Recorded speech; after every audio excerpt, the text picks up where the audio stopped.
I showed up at the restaurant for my brother's engagement party, but the place was empty. I called him, and he said, "Oh, the engagement was yesterday. Guess you missed it." So I pulled a $100,000 check for his dream luxury car from my pocket and ripped it in half. When my brother discovered what I'd done, have you ever spent your entire life feeling like you were constantly paying to be part of your own family? For years, I was the reliable one, the fixer, always bailing out my charming, golden boy brother.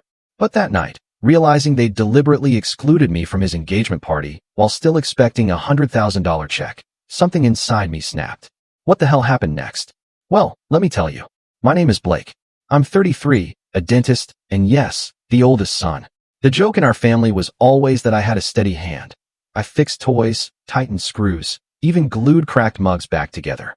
Somewhere along the way, fixing became my entire job description, both professionally and personally. Teeth, schedules, family crises. I was the background guy, the one who showed up early, paid the bill just this once, and then got told I was overreacting if I ever dared to mention it.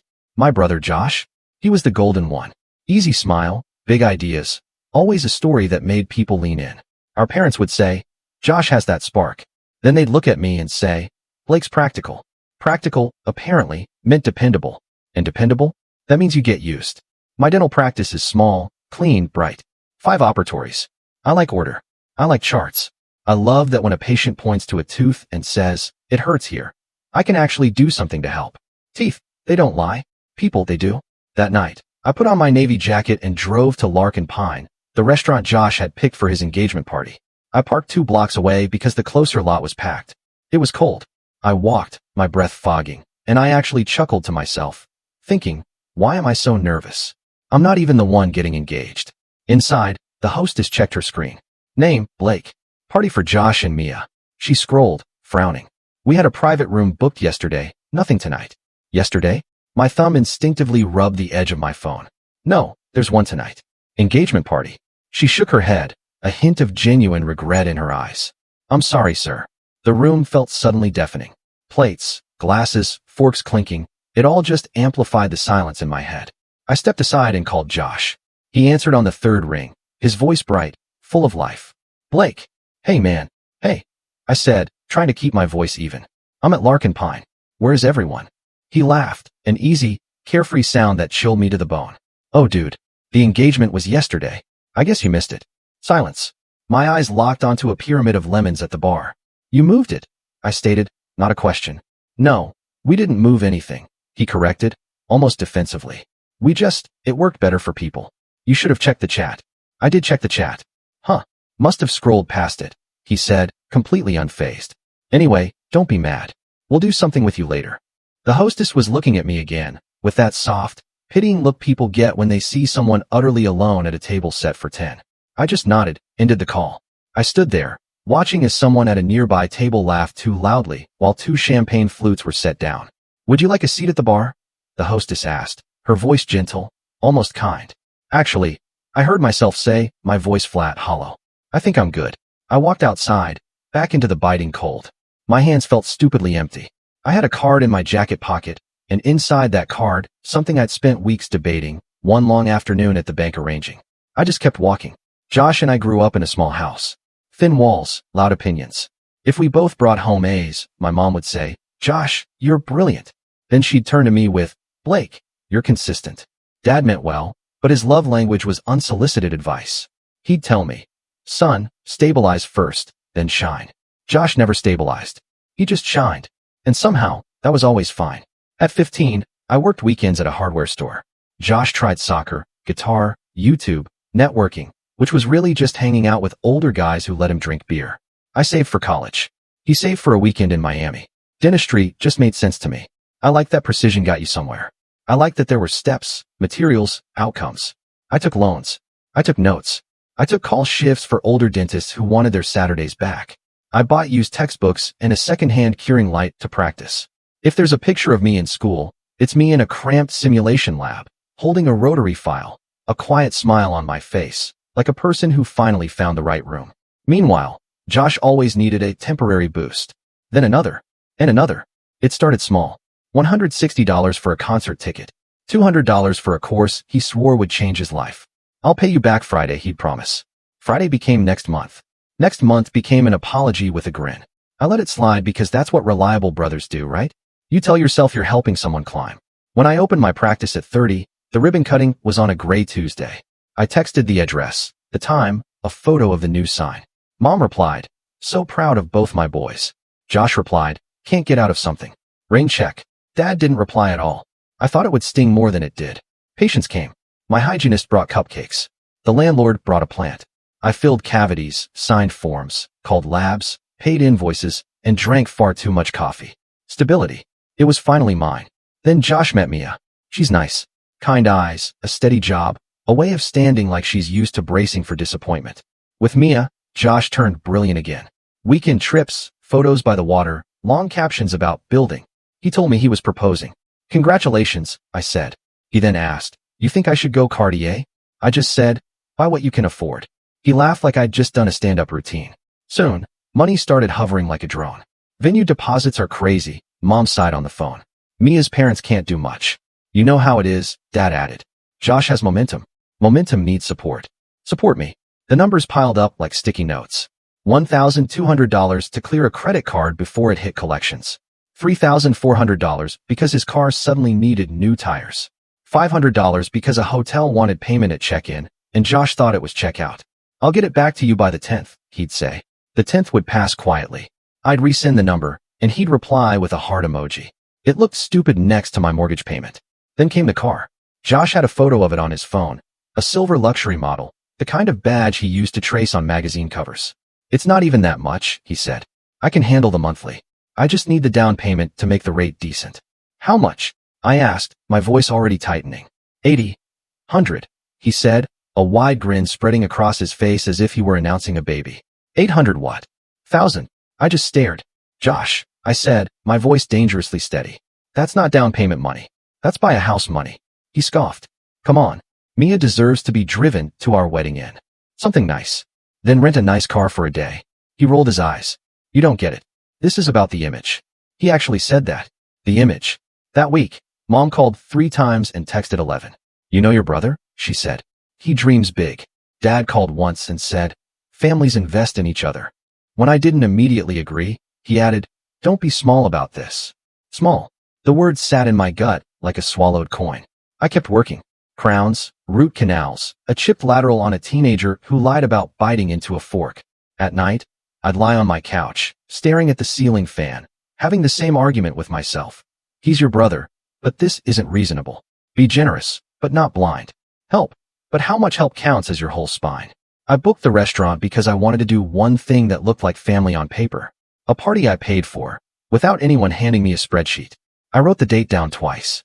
I called to confirm. I even picked the cheaper menu so no one would make a dig about me showing off. I also went to the bank. I printed a cashier's check for $100,000, made out to Josh. I put it in a plain card, not because the car made sense, it absolutely didn't, but because I was tired of the scoreboard. I was tired of hearing myself described as practical, like it meant forgettable. I told myself if I gave him this, I'd clear the ledger. I'd never hear, you never show up, again. I stood in my kitchen, holding the card. This is insane, I thought. Then I slid it into my jacket pocket. I'll decide at the restaurant, I told myself. If he's grateful, if the night feels like a family night, I'll give it. If he's careless, I'll walk it back. I got my answer at the hostess stand. Yesterday, he'd said. I guess you missed it. I didn't miss it. They moved it. And they didn't tell me. Because it was easier that way. I drove home without music. I took the card out, held it, then put it back in the jacket pocket. I didn't hear anything. Not yet. I set the jacket on a chair, then washed my hands longer than necessary, as if I could scrub off some invisible residue. My phone lit up around midnight. A message from Mom. Great night yesterday. Everyone loved the slideshow. You should have seen your brother's speech. Then a photo of Josh, holding a glass, head thrown back, happy. No, we missed you. No, where were you? Just a family event that didn't require my presence, only my potential wallet. An hour later, Josh texted, can you send that thing we talked about by Friday? Dealer says the promo ends. A winking emoji. I put the phone face down and stared at the ceiling again. Something shifted. Not loud, not dramatic. Just a click. Like a door in an old house finally settling in its frame. 2 days later, Mom sent, come by Sunday. We'll celebrate with just us. It read like an apology, but felt more like scheduling. I went. I wanted to see if there was any version of this where I didn't completely lose myself. I wore the same jacket, the card still inside. Not as a gift anymore, but as a question I could answer with my own 2 hands. The house smelled like roast chicken. Josh opened the door, grinning. There he is. The man of the hour. He said it like a joke. Mia hugged me softly. We missed you, she whispered. It was the only honest sentence all week. At the table, Dad raised a glass. To family, he said, looking at Josh and Mia. He then looked at me, that small parental warning tucked in his eyes. Play nice. We ate. Josh told the story of the proposal. Mom laughed at the part where the ring box wouldn't open. Dad chimed in about venue availability. Then the talk drifted, casual as a tide, to numbers. So, the dealer said if I put down 100, they'll lock the rate at. Josh began. Blake understands this stuff. Mom interjected, looking at me. Dad added, 800 is a strategic move. It's equity. Mia stared at her plate. I set my fork down. I'm not funding a car. No yelling. No preamble. Just calm, like diagnosing a cracked molar. Josh blinked. What? I'm not paying for a car. I'm not paying for deposits. I'm not paying for penalties because you moved the day and didn't tell me. Mom's smile tightened, the one that meant tears were loading. Sweetie, we're just discussing options. Dad leaned back, a familiar disapproval settling on his face. Don't make this adversarial. I'm not, I said. I'm making it clear. Josh laughed once, high and thin. Dude, we talked about this. No. I corrected him, holding his gaze. You told me. There's a difference. Mia touched Josh's sleeve. Maybe we. Josh shook her off. Blake, stop being self-righteous. You can afford it. You're. He gestured vaguely at me. Comfortable. I am, I said. And I worked for that. I skipped vacations and slept in call rooms and did Sunday cleanings for cash patients and wrote checks when you said Friday.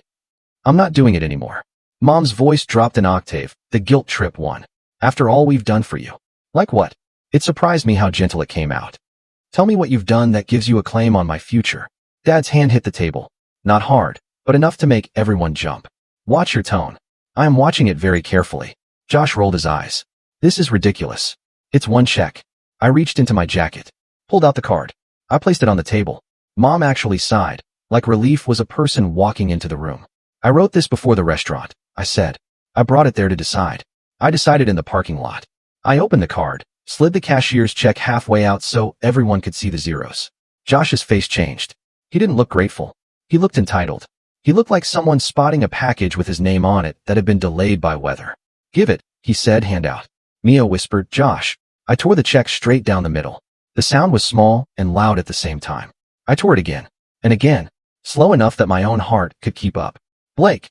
Mom gasped. Dad stared, stunned. Josh's chair scraped back. What is wrong with you? I breathed in and out slow. My hands didn't shake. This isn't about revenge. This is about closure. He laughed, but it cracked. Closure? You owe me. I looked at him the way I look at a patient who insists sugar doesn't cause decay. I don't owe you cars. I don't owe you deposits. I don't owe you the version of me that pays to be invited to things. Mom's voice trembled. Family helps. Family includes me, I said. It hasn't for a long time. No one spoke. Somewhere in the hallway, a clock clicked each second like it wanted to be counted. I stood up. Congratulations, I said to Mia. I mean that. I turned to Josh. Good luck. I turned to my parents. I'll be in touch when I'm ready to be treated like a person. And I walked out. My phone started vibrating before I got to the car. I let it buzz. I sat behind the wheel, stared at the steering column, and let my chest rise and fall until my hands were as steady as the day I held my first mirror and probe. I drove home with the radio off. The next morning, my phone showed 22 missed calls, 37 texts, and 3 voicemails marked urgent. The family group chat had its usual mix of guilt and fireworks. Mom, we need to talk. Dad, your behavior was unacceptable. Josh, you embarrassed me in front of Mia. Mia, can we please speak? Privately. I didn't answer right away. Not to be dramatic, but to choose. I went to the office, unlocked, flipped lights, started autoclaves. I checked the schedule. 8 patients. A cracked molar, 2 periodic exams, 1 crown seat, 1 emergency swelling. Real problems, with real steps. At 9:12, between patients, Josh called again. I stepped into the private office and answered. His first words, "You're out of your mind." "I'm working," I said. "You think tearing up a check makes you noble? You think it teaches me a lesson? You made Mom cry." "I didn't make anyone cry," I stated calmly. "People choose what to feel. You're seriously going to abandon your only brother over a car?" "I'm not abandoning you," I said. "I'm stepping out of the role where I fund your image." He scoffed. "You loved being the hero. Don't pretend you didn't." "I loved helping when it made sense." I looked at the clock. I have a patient in 2 minutes. Send another check, he yelled. It's not that deep. I hung up.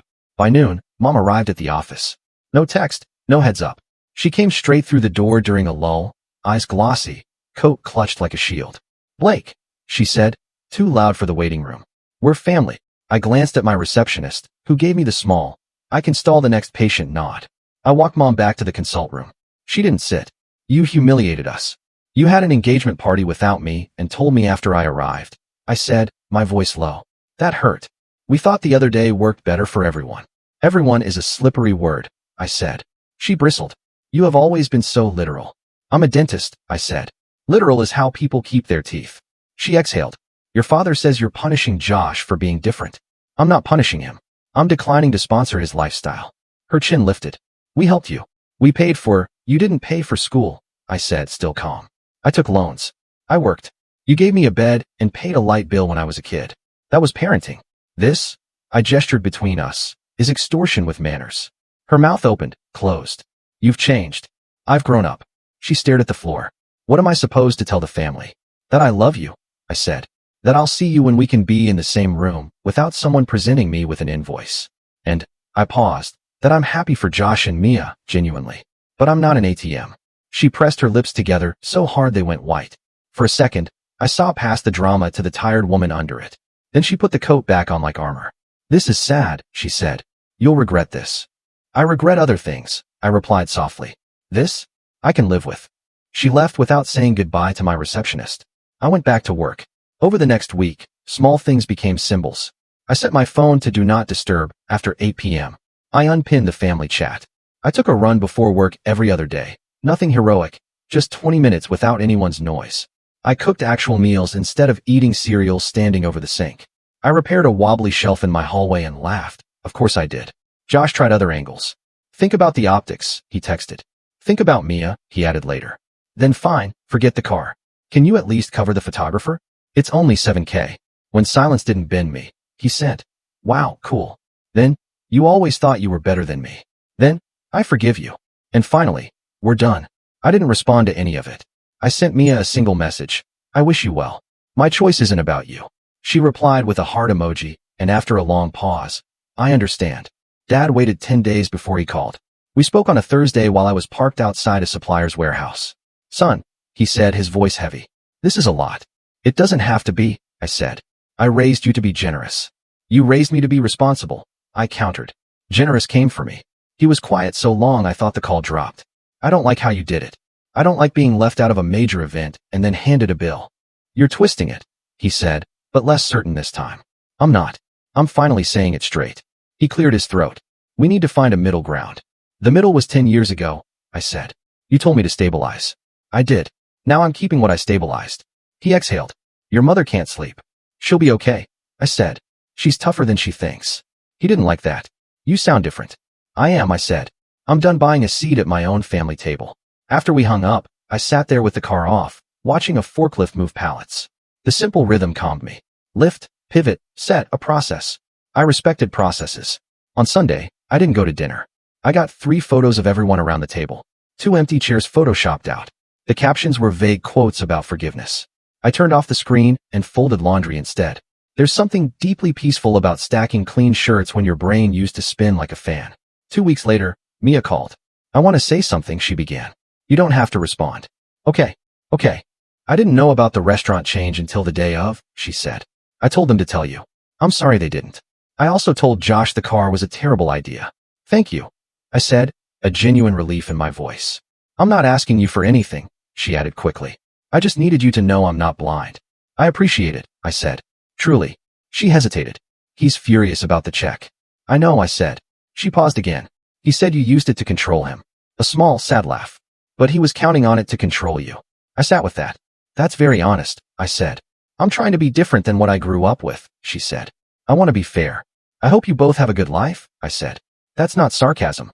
I know, she replied. Goodbye, Blake. After that, the pace of the messages slowed. People learned I wasn't answering. Pressure doesn't enjoy rooms with no echo. Instead, other sounds filled my days. The suction hiss, the ultrasonic scalar's whine, the small thank you when a patient stands up and realizes the pain is gone. I added a plant to the front desk. I replaced a flickering light. I scheduled the vacation I'd been postponing for 3 years, 3 days by a lake. No group chats, no invoices disguised as memories. The last flare came from Josh. A screenshot of a text from Dad that read, "We have to stand strong." Under it, Josh wrote, "You're dead to me." He sent it like a curse. It landed like a gift. I put the phone down and made chili. 2 months later, I met my parents for coffee in a neutral place. A small shop with a chalkboard menu and a bell that chimed when the door opened. I was early. They were late. That felt familiar and somehow fine. Mom started with a sigh. Dad started with a throat clear. I started with, "I'll keep this simple." Mom's eyes were red, but not wet. Dad looked tired. In a human way, not an annoyed way. "I love you," I said. "I'm not leaving the family. I'm leaving the role you wrote for me." Mom's mouth tensed. "We never." "You did," I interrupted, still calm. "Maybe you didn't mean to write it, but it's the only part you ever handed me. I'm not playing it anymore." Dad rubbed a thumb over his coffee lid. "What does this look like?" "It looks like boundaries," I said. "No money, no surprise bills. If I choose to give a gift, it will be my choice. If you plan an event and you want me there, you tell me the actual date. If I say no to something, that's the answer." Mom swallowed. "And your brother?" "I wish him well," I said. "I won't finance him." They were both quiet. Outside, someone laughed. A dog barked. Mom spoke first, her voice small. "We thought you didn't need anything. You always handled things." "That's not a reason to handle me," I said.